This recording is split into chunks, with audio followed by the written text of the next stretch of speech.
Welcome to my channel food and travel with Anup. আজ আমরা যাচ্ছি মিত্র ক্যাফেতে। নিউ দীঘাতে কিন্তু মিত্র ক্যাফের একটা আউটলেট রয়েছে।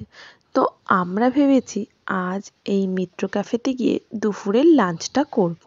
নিউ দীঘায় সি বিচের একদম কাছেই কিন্তু এই মিত্র ক্যাফের আউটলেটটা রয়েছে।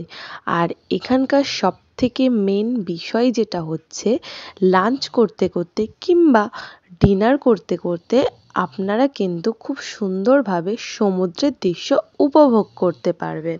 তো এই রেস্টুরেন্টটি মোটামুটি দুপুর 12টা থেকে ওপেন হয়ে যায়, আর রাত্রির 9টা সাড়ে 9টা অবধি কিন্তু এটা খোলা থাকে। এই যে আমরা চলে এসেছি মিত্র ক্যাফেতে।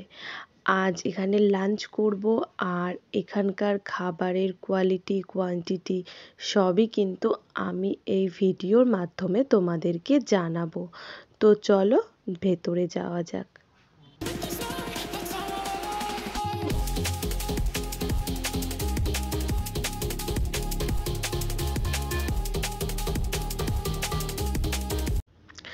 ভেতরটা কিন্তু খুব সুন্দর বাঙালিয়ানার একটা ছাপ রয়েছে।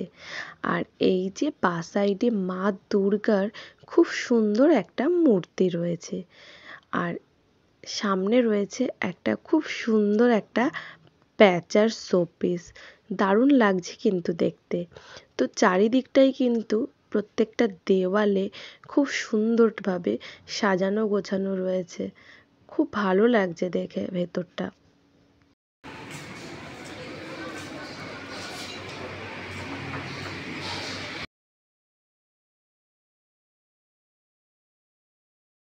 এই যে যেটা বলেছিলাম, এখানে কিন্তু বসে লাঞ্চ করতে করতে খুব সুন্দরভাবে সমুদ্রটা কিন্তু দেখা যায়।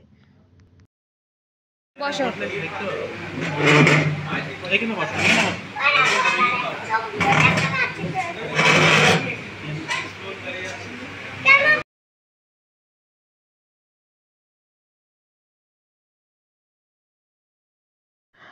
আমরা এখানে অর্ডার দিয়েছিলাম এদের যে বাবু মশাই চিকেন থালি রয়েছে, আর একটা অর্ডার দিয়েছিলাম মাটন থালি। তো চলো তোমাদের মেনু কার্ডে প্রাইসগুলো একবার দেখিয়ে দিই।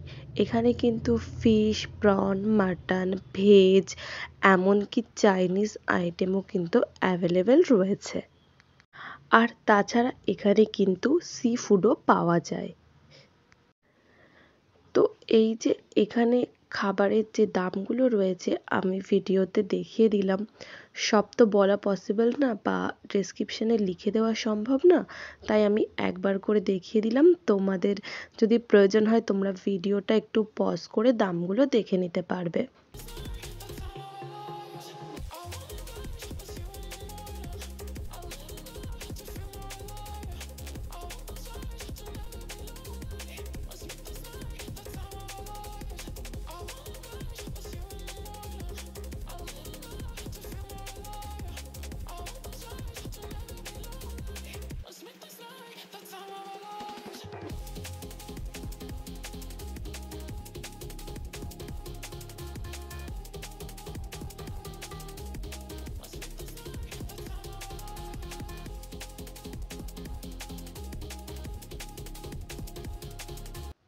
এখানে কিন্তু ভেজ থালি রয়েছে, যেটা 240 টাকা থেকে স্টার্ট। আর তাছাড়া কিন্তু খাবার প্যাকিং করে নিয়ে যাওয়ারও ব্যবস্থা আছে, তবে এনারা কিন্তু প্যাকিংয়ের একটা চার্জ নেন। এই যে খাবার অর্ডার দেওয়ার পর আমরা এখানে বসে বসে ওয়েট করছি। এখানকার ডেকোরেশনটা কিন্তু খুব সুন্দর, খুব সুন্দর করে কিন্তু সাজানো। আমরা যে থালিটা অর্ডার দিয়েছিলাম বাবু মশাই চিকেন থালি, যেটার প্রাইস পড়েছিল 295, আর মাটন থালির প্রাইস পড়েছিল 320 টাকা।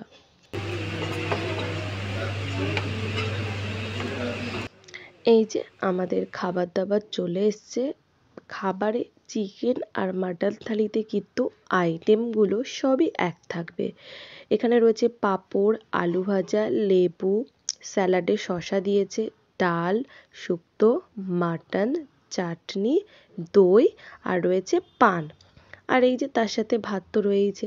তো মাটন আর চিকেন থালিতে কিন্তু সব আইটেমগুলো সেমই থাকবে, শুধু মাটন থালিতে মাটনটা এক্সট্রা দিয়েছে আর চিকেন থালিতে চিকেন, এটাই যা পার্থক্য। এই থালিতে যে কটা আইটেম দিয়েছে সবই কিন্তু ওয়ান টাইম, এগুলো কিন্তু আর রিপিট করবে না।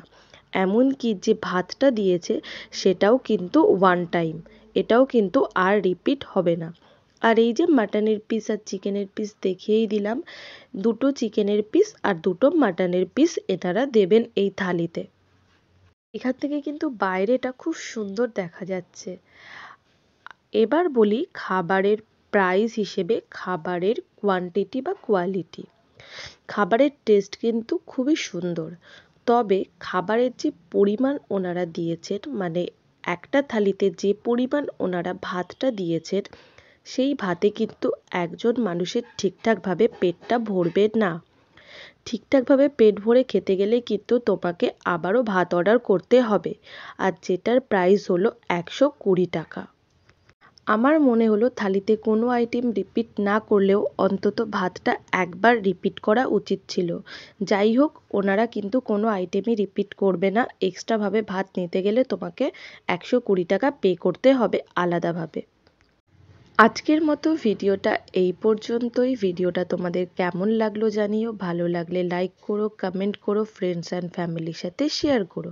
আর আমার চ্যানেলটিকে সাবস্ক্রাইব করে পাশে থাকা বেল আইকনে প্রেস করে দিও। Thanks for watching.